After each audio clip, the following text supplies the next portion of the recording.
Voilà, bonjour chers auditeurs, bienvenue à votre émission Reflet de soi. Aujourd'hui, nous avons fait un petit déplacement. Voilà, comme c'est bientôt la rentrée scolaire, nous allons nous intéresser aujourd'hui à nos chers enfants, à nos jeunes aujourd'hui du CRE, voilà, du Centre de recherche et d'essai de Sacré-Cœur. Et j'ai le plaisir de partager donc cette émission avec Monsieur Mané, Alioune Badara Mané, gestionnaire de ce centre. Bonjour Monsieur Mané. Bonjour madame. Merci encore de nous avoir invités aujourd'hui dans ce centre, voilà, comme vous le remarquez, avec ses enfants. Et Monsieur Mané, présentez-vous. Oui, comme vous l'avez si bien dit, je m'appelle Alioune Badara Mané. Je suis le gestionnaire du Centre de recherche et d'essai de Sacré-Cœur, Oui. qui est une structure décentralisée du ministère de l'Enseignement supérieur, de la recherche et de l'innovation. Ok. Voilà, donc les CRE ont été mis en place depuis 2004 Oui. en collaboration avec un partenariat avec la ville de Dakar. Ok, avec la ville de Dakar. Et Monsieur Mané, c'est des cours de vacances, c'est un programme scolaire ou c'est quoi exactement le CRE? C'est juste pour les vacances ou pendant l'année scolaire également? Oui, bon, en fait, le CRE dans son ensemble, en fait, ce sont des structures qui ont été mises en place par l'État du Sénégal dans le but de vulgariser les résultats de la technologie et de faire la promotion de la culture scientifique. De la culture scientifique. Ok, très bien. Et là, j'ai vu que tout à l'heure, en visitant, en approchant quelques élèves, je vois que ce sont des élèves de CM1 et de CM2 oui, qui sont là. Voilà, tout à fait. Ce sont des élèves que nous regroupons. On regroupe les deux classes et généralement on fait la consolidation des cours de CM1, du programme CM1, CM2. C'est en même temps des activités récréatives durant les grandes vacances, mais en même temps des cours de vacances en utilisant l'outil informatique. Voilà, donc par rapport à cette activité que nous avons dénommée Vacances TIC, voilà, donc c'est une formation qui consiste à renforcer les enfants en mathématiques, en français, mais également pour la bonne prise aussi de l'outil informatique, pour leur montrer l'importance et les opportunités qui existent par rapport à l'ordinateur. Tout à fait, surtout de nos jours où c'est très important également. Et Monsieur Mané, depuis combien d'années le CRE existe? Depuis 2004. Depuis 2004. Depuis 2004. Donc il y avait 4 CRE à l'époque. C'était le CRE de Sacré-Cœur, le CRE de Plateau, Point-E, Gorée et Derklé. Voilà, maintenant, aujourd'hui, les CRE à l'échelle nationale sont au nombre de 23. Ah, d'accord. À l'échelle nationale, c'est également dans les régions? Dans les régions, oui. Ok, dans les régions. Très bien. Et quelles sont les applications que vous enseignez à ces enfants? Je crois qu'il y a plusieurs applications de base dont vous vous intéressez. Et est-ce que vous pouvez nous en parler? Donc, nous avons des logiciels libres, des logiciels éducatifs qui permettent de renforcer un peu le niveau des enfants par rapport à des difficultés qu'ils rencontrent. Parce que d'autant plus ce programme, on l'appelle TICE, Technologie de l'information et de la communication dans l'enseignement. Donc c'est un programme qui consiste à améliorer la qualité de l'enseignement des élèves. Voilà, suite à cela, donc durant chaque année, durant les grandes vacances, on regroupe les enfants des différentes localités à travers les Badjan Gokh, à travers aussi des personnes ressources confiante dans les différentes localités et par agenda, par rapport à notre agenda de passage. Oui. Donc chaque liste qui a été déposée par une localité, donc on fixe leur date de passage. Ok. Donc pour une formation de 15 jours. Oui. Actuellement, on est à notre dernier groupe voilà, d'activités qui nous a permis aussi de continuer à faire ce programme qui consiste à leur faire découvrir les opportunités qui va leur permettre vraiment de devenir des élèves excellents à l'école. Ok. Et par rapport à ces applications, est-ce que par rapport au programme scolaire en temps normal, le programme normal, est-ce qu'il n'y a pas, il y a une très grande différence? Est-ce que par rapport aux applications, est-ce que ça ne va pas un peu impacter sur les leçons par exemple de mathématiques normales par exemple, si on prend l'application qui concerne les calculs par exemple, les applications scientifiques. Bon, si je reviens un peu à l'historique, bon, c'est un programme qui a été très bien réfléchi. Okay. Parce que en 2009, quand on avait commencé, on avait réfléchi à l'interne avec les collègues. Bon, après nos recherches, on a vu qu'il y avait une possibilité de pouvoir aider un peu l'école publique, parce que notre première cible, c'était l'école publique. L'école publique, la première cible, voilà, ok. qui perdait un peu, en fait, qui perdait un peu les résultats, donc au niveau des examens. Donc, et que nous avons constaté également au niveau de ces établissements, il y avait des salles informatiques. Okay. Donc on s'est dit pourquoi pas aller visiter les salles informatiques et faire vraiment des enquêtes de proximité auprès des chefs d'établissement. Oui. Et suite à cela, donc nous avons constaté qu'il y avait des salles qui étaient fonctionnelles, d'autres n'étaient pas fonctionnelles. Donc à cette époque, on s'est dit que avant de proposer quelque chose, nous allons monter une activité qui s'appelle Champion des clics.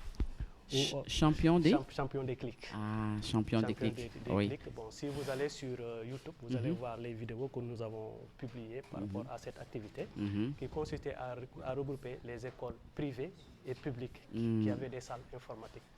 Très bien. Il y avait l'Institut Notre-Dame, il y avait Palafaï, donc la majeure partie des établissements qui ont participé à ce championnat-là se trouvaient au niveau de Plateau. Okay. Et c'est l'Institut Notre-Dame donc, qui avait remporté le trophée que nous avons mis en jeu. Voilà. Maintenant, par rapport à cette formation, quand on a fait l'évaluation, nous avons constaté que les élèves n'apprenaient que des applications qui ne répondaient pas aux enseignements apprentissages du programme scolaire. Alors que par rapport aux recherches que nous avons à côté, nous avons essayé de rencontrer les équipes pédagogiques des écoles pour leur montrer ce que nous avons découvert. Et ils nous ont fait un tri des applications qui répondaient au curriculum de l'enseignement de base. Très bien. C'est suite à cela que nous avons mis un programme qui s'appelle éthique et système éducatif, qui consistait à faire des activités de remédiation dans les enseignements apprentissages. Aujourd'hui, ce qui nous a fait d'avoir de bons résultats, surtout avec les écoles qui sont partenaires du Centre de recherche et d'essai de Sacré-Cœur. Très bien. Et en moyenne, vous accueillez combien de cohortes en moyenne par session, je veux dire? Par exemple, depuis le mois d'août, vous avez commencé ces cours et vous avez reçu combien de cohortes d'enfants? Bon, on est à notre 7e cohorte. 7e cohorte. Ouais, on est à notre 7e cohorte, à notre 7e groupe de formation. Et ce sont des enfants de la localité ou ce sont des enfants qui viennent d'autres... Oui, ils sont regroupés par quartier. Pour anticiper un peu les difficultés. Vous voyez que ce sont des enfants et les problèmes ne manqueront pas. Le mieux, c'est de regrouper les enfants par quartier. Et quand il y a des problèmes, c'est beaucoup plus simple de pouvoir régler ça auprès des parents. Donc, tous les enfants qui sont là donc, ont une autorisation parentale pour pouvoir participer à notre activité. Maintenant, les localités, donc il y a Liberté 4, Liberté 6, extension Baraka. Ok. Liberté 5, Grand Yoff. Et il y a même d'autres qui nous viennent de Kermassar, des HLM, parce que maintenant le programme commence à être connu un peu partout dans la région de Dakar. Ok, très bien. Et tout à l'heure, pendant la visite également, j'ai vu qu'il y a un autre programme concernant les nouveaux bacheliers. Voilà. Parlez-nous un peu de leur programme. Oui, c'est un programme qui a été mis en place par le ministère, qui consiste à regrouper les nouveaux bacheliers. Oui, et ce sont des bacheliers déjà orientés qui savent déjà... Non, pas encore orientés. Pardon, voilà, maintenant, les étudiants que nous avons formés au sein d'une formation de formateurs vont les initier d'abord et ensuite les aider à s'inscrire sur la plateforme Campus 7. Ok, d'accord, très bien. Donc, nous allons nous déplacer, nous allons nous intéresser un peu également à l'agro-school. Donc, vous nous avez parlé de l'agro-school. C'est quoi l'agro-school? Agro-school, bon, en fait, c'est un établissement de formation, de formateurs, mais formation aussi des élèves, qui consiste à aider un peu les enfants de maîtriser un peu les cours en SVT d'une manière pratique. Voilà, donc on a aménagé un espace cultivable avec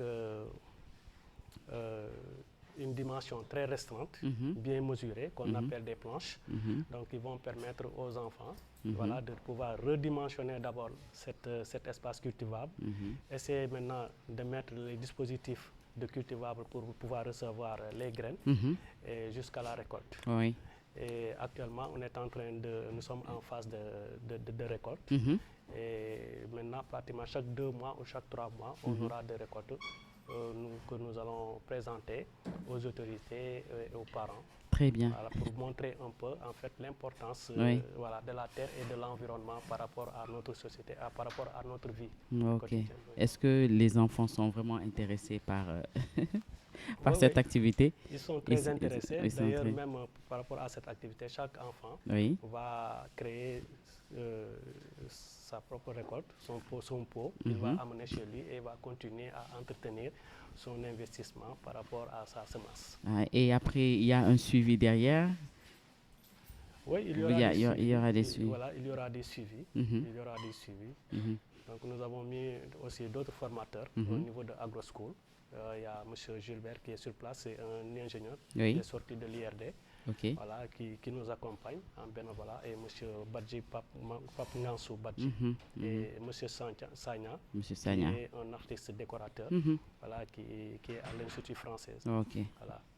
Et donc, je vous rappelle que vous êtes à votre émission Reflet de Soi, donc qui s'intéresse aujourd'hui aux jeunes, et nous sommes au CRE de Sacré-Cœur avec Monsieur Mané, le gestionnaire du CRE de Sacré-Cœur. Monsieur Mané, pardon d'éducation, qu'est-ce que vous pouvez dire aujourd'hui? Qu'est-ce que vous avez remarqué? Qu'est-ce que vous souhaitez, si vous avez un message à lancer aujourd'hui? Parce que nous voyons que, bon, pour la plupart, il y a des enfants qui s'ennuient. Et je trouve que, par exemple, ce programme du CRE est à saluer. Donc, je ne sais pas, est-ce que la communication passe vraiment? Est-ce que beaucoup sont informés, beaucoup sont au courant de ce programme, très enrichissant? Ou qu'est-ce que vous pouvez nous dire par rapport à ça? Ce que je peux dire, ce n'est pas un programme qui est médiatisé. Voilà, donc, le plus souvent, c'est connu de bouche à oreille. C'est pour cela qu'il n'est pas tellement connu. Mais actuellement, moi, je dis que c'est un programme qui intéresse beaucoup les enfants. Parce qu'il y a même des enfants qui sont venus à l'insu même de leurs parents pour s'inscrire. Ce qui veut dire que, ils prennent cette activité à cœur parce qu'ils savent que tout ce qu'ils font ici, une fois à l'école, ils peuvent le répéter et faire partie des meilleures écoles de l'établissement.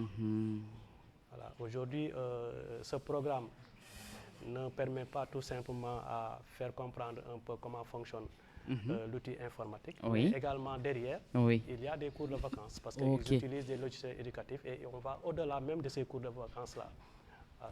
On les apprend à développer de petits programmes, des applications qu'ils peuvent installer sur Android à travers des applications de codage, et qui est un programme international qui est soutenu même par l'USAID et même les Nations Unies, qui a récemment déroulé une activité de codage pour les femmes, pour les inciter à s'intéresser aux matières scientifiques.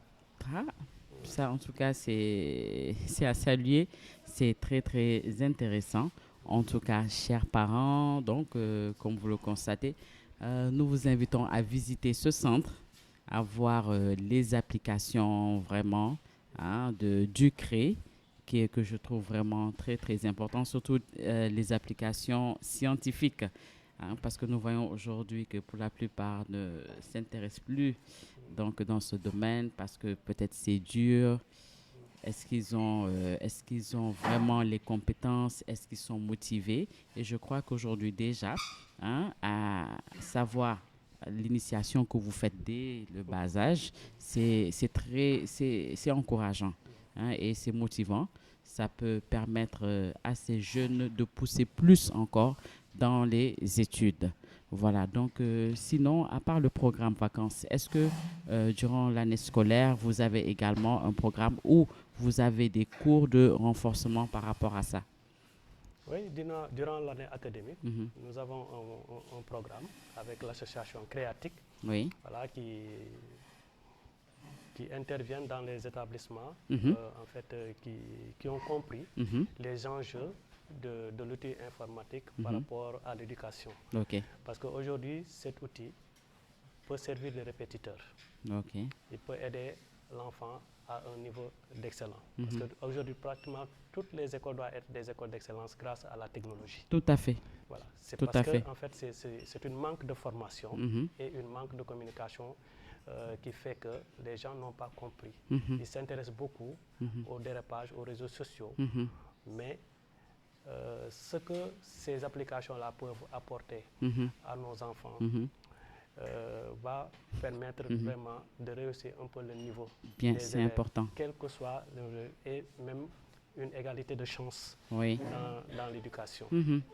Voilà, parce que si je donne l'exemple de l'école El Hadj Souleymane Wade, aujourd'hui, ça fait partie des écoles d'excellence de la commune de Mermoz Sacré-Cœur. Donc, il est en train de côtoyer de près le groupe scolaire Sacré-Cœur parmi les résultats des examens. Ok, très bien. Et tout à l'heure, vous avez parlé également d'un manque de communication. Est-ce que vous êtes étroitement liés avec les communes? Est-ce que les mairies, est-ce que vous travaillez ensemble? Est-ce qu'ils assurent le relais? Parce que là, nous voyons aujourd'hui, il y a les offres de bourse, peut-être pour le supérieur et tout. Mais là, par exemple, je crois que c'est aussi valable, c'est aussi intéressant. Pourquoi ne pas faire des offres de bourse également pour ces plus jeunes? Bon, c'est une possibilité. Bon, comme peut-être les communes, surtout les maires, n'ont pas très bien compris. En fait, notre implantation au niveau de leur localité, c'est ce qui fait que peut-être il y a une lenteur de ce que nous sommes en train de faire. Peut-être à la longue, je pense que ça se fera parce que les CRE sont là pour les populations et sans discrimination. Donc toutes les personnes sont reçues, inscrites, formées gratuitement. Voilà. Bon, c'est la raison pour laquelle, pour ne pas gêner également des établissements privés qui s'investissent dans le programme informatique, donc on ne fait pas beaucoup de publicité par rapport à ça. Donc les CRE sont connus de bouche à oreille. Voilà, on ne fait pas de pub par rapport à ça. Voilà, donc merci Monsieur Mané pour toutes ces informations. Là, nous allons faire un break et nous déplacer donc au niveau de l'école. Rappelez-moi le nom. El Hadj Souleymane Wade. El Hadj Souleymane Wade, voilà. À tout à l'heure. Voilà, chers auditeurs de la radio Baobab FM, la voix de la cité, la voix de la SICAP. Donc, comme vous l'avez constaté, nous avons fait un petit déplacement à l'école Souleymane Ouad. Donc, nous sommes toujours en compagnie de Monsieur Mané et de Monsieur Badji, le responsable donc, de la plateforme Agro School. Bonjour, Monsieur Badji. Bonjour, madame. Ça va? Vous allez bien? Vous êtes bienvenue ici. Oui. Ici, on est là à l'école Souleymane Ouad. Ici, c'est Agro School, classe verte. Oui, vous voyez. Ici, c'est la classe verte, c'est pour les élèves. Ici, comme vous voyez, on a des concombres ici, par là. Là aussi, on a un manguier. Ici, citronnier. Là aussi, un manguier, bananeraie. Ici, vous voyez, on a fait l'haricot vert aussi. Là-bas, on a fait les nanas, des variétés. Aussi, là-bas, plus loin, vous voyez la patate. Là, on a l'oseille. Là, on a une pépinière de piment. Oui. Vous voyez. Là, on a fait aussi une pépinière semi-directe de... Et on précise que c'est avec les enfants. Hein. Avec les enfants. Wow. Tout ça, c'est la classe verte des enfants. Tout ça, là, c'est les enfants. Plus loin, là-bas, c'est Agro School. C'est là, c'est... Voilà. Ouais. Vous voyez, on a une pépinière ici. Voilà. Vous voyez ici, on a une pépinière aussi pour les élèves. Eux-mêmes. C'est eux-mêmes qui ont fait ça. Pépinière. Voilà, vous voyez. Là-bas aussi, c'est la tomate. Plus loin, c'est le gombo aussi. Vous voyez. Et à la fin, chacun va ramener ça chez lui. Oui, chez lui, il va ramener ça chez lui, c'est son papa, tout ça là, sa maman ou la maison familiale, quoi. Vous voyez. Et voilà. Il confirme que c'est à travers... Hein? Tout ça là, pouvoir, presque 2 mois, voilà, presque, oui, c'est ça, on est là. Voilà, ils ont fait les planches ensemble. Oui. On a fait ça, les planches, tout ça là, c'est les élèves. Hein. Et ils sont intéressés? Oui, beaucoup, hein, beaucoup. Tu les vois, ils sont sur ce fil. Bon, il y a d'autres qui ont la volonté aussi. Hein. C'est ça, quoi. Ouais. Voilà, c'est ça. Hein. Donc, bon. C'est M. Badji, Gilbert. Vous êtes Gilbert. Oui. Et vous êtes là. Vous êtes instituteur ou... Non, je ne suis pas instituteur. Bon, je suis là pour travailler au niveau Agro School. Oui. Voilà, c'est ça, quoi. À l'école Souleymane Ouad. À l'école Souleymane Ouad, à l'intérieur de Souleymane. Pendant toute l'année ou c'était juste pendant les vacances? Ben, on va continuer. Maintenant, on attend aussi d'autres élèves, des gros élèves aussi, oui. Les étudiants aussi, les petits, les moyens. Est-ce que voilà. Vous avez associé d'autres écoles également pour leur présenter cette plateforme? Jusqu'à présent, pas encore, mais tout le monde est dedans. Tout le monde est dedans. Même vous aussi. Hein. Merci en tout cas. Voilà, c'est moi qui vous remercie. Hein. Donc, on était avec M. Badji qui nous a présenté un peu voilà, la plateforme Agro School. Là. Donc là, nous sommes à la classe verte. Voilà, donc je vous donne la parole, donc, M. Mané. Hein, vous allez encore plus nous dire de pourquoi aujourd'hui l'école Souleymane Ouad. Bon, en fait, d'abord, c'est une école publique. Moi-même, j'ai fait mes études élémentaires ici, depuis la classe de CI, voilà, jusqu'en CM2. C'est la raison pour laquelle, avec tout ce que j'ai comme connaissance, c'est grâce à cet établissement. Donc c'est pour cela, dès ma première réflexion, je dis que pourquoi pas aller dans mon école d'origine, oui. Voilà, pour au moins se rendre la monnaie, voilà, de ce qu'ils ont fait de moi. Oui. Donc aujourd'hui, si je suis gestionnaire et qu'on me donne une responsabilité au niveau du ministère de l'Enseignement supérieur, c'est grâce à cet établissement. C'est parce que j'ai eu de bons enseignants, oui. Donc, qui ont fait de moi, qui m'ont donné les bases qu'il faut pour pouvoir au moins voilà, facilement voilà, arriver à ce niveau-là. Voilà, donc on rappelle juste que également l'école Souleymane Ouad est ici c'est Liberté 4. Voilà, c'est un chevauchement entre 3 à 4 quartiers. Okay. Liberté 5, moi j'habite à la SICAP Liberté 5. Oui. Il y a Liberté 4 aussi, Sacré-Cœur 1 et 2 et Liberté 6 extension. Liberté 6. Oui. Voilà, c'est un chevauchement. Et à part l'école Souleymane Ouad, comme vous avez dit donc à la préparation, pendant qu'on préparait l'émission, vous avez dit que l'école Souleymane Ouad fait partie des premières écoles hein, qui a cru vraiment à ce projet. À ce projet, oui. Tout à fait. Oui, oui, parce qu'en 2009, quand on avait présenté les résultats de nos recherches, oui. Ils ont automatiquement validé. Ils ont automatiquement validé et nous sommes partis en essai. Et quand on est parti en essai, on a mis un questionnaire d'enquête auprès des enseignants parce que c'est eux qui étaient directement en contact avec les élèves pour voir est-ce que il y a eu des améliorations par rapport aux élèves qui avaient un niveau très faible. Voilà, donc par rapport à ces réponses-là, c'est sur ça que nous avons dit que c'est un bon programme. Pourquoi pas essayer maintenant de le démultiplier un peu partout. Et on a eu à faire intéresser pas mal d'établissements jusqu'à Wakam. Donc il y avait des écoles privées même, comme le groupe scolaire Kër Aram, les Cocotiers. Aujourd'hui, l'école Mixta fait partie de ce programme. Depuis maintenant 3 ans, on travaille avec Mixta qui se trouve aux Parcelles Assainies. Donc c'est ça. En tout cas, beaucoup de courage. Merci beaucoup. Nous allons juste un peu revenir voilà, sur l'éthique, donc sur les applications que vous enseignez à ces jeunes. Parlons aujourd'hui, nous savons aujourd'hui ce qui se passe à travers les réseaux sociaux.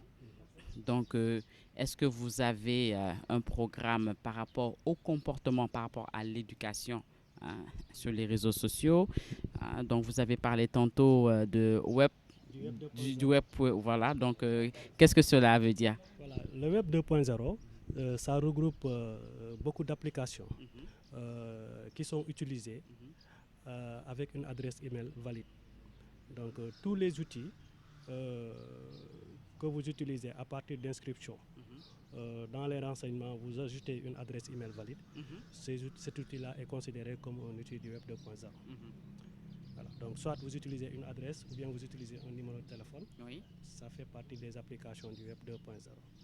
Maintenant, chaque application consiste à faire quelque chose. Donc, vous avez des bureaux virtuels, vous avez des classes virtuelles, vous avez des blocs à créer, vous avez aussi des inscriptions dans les réseaux sociaux comme Facebook, LinkedIn, et ainsi de suite, via DO et autres.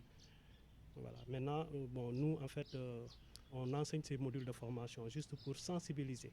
Voilà, donc ouvrir, donc de partager les informations par rapport à l'utilisation de ces plateformes-là, leur parler des inconvénients, les enjeux, les opportunités qui existent.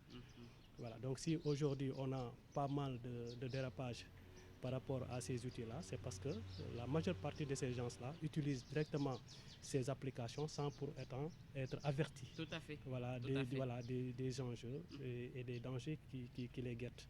Voilà, c'est pour cela qu'on reçoit beaucoup de victimes par rapport à l'utilisation de ces réseaux sociaux-là. Mais c'est un module de formation que nous dispensons dans l'ensemble des CRE à l'échelle nationale. Ok, très bien. En tout cas, merci encore de votre disponibilité. Merci également à M. Badji. Mais je vous donne la parole pour dire un dernier mot, M. Mané. Si vous avez un message à lancer, en tout cas par rapport à la communication, il faudrait aujourd'hui faire intéresser nos enfants à l'agro school, c'est important. Et surtout nous qui sommes là, qui sont de la commune de Sicap. Donc tout le monde peut en bénéficier. Quel est votre mot de la fin, M. Mané? Vous remercier d'abord, remercier la radio communautaire de Sicap Mermoz. Merci aussi à tous les enfants qui ont confiance en nous et leurs parents qui ont confiance à ce projet. Remercier également l'école El Hadj Souleymane Wade et l'IEF des Almadies, donc, qui est partenaire aussi de ce projet TIC et système éducatif depuis maintenant 5 ans. Et nous continuons à collaborer avec eux. Et on sait qu'à travers l'éthique, on peut rehausser le niveau des enseignements apprentissage, permettre à toutes les écoles du Sénégal, que ce soit publiques et privées, grâce au TIC, de devenir des écoles d'excellence et faire la promotion de la culture scientifique. Je vous remercie encore, M. Mané. Donc, merci au CRE Sacré-Cœur de nous avoir reçus. Et merci également à vous, chers auditeurs, de nous avoir prêté oreille. Donc, on se dit à la prochaine pour un nouveau numéro. Bye.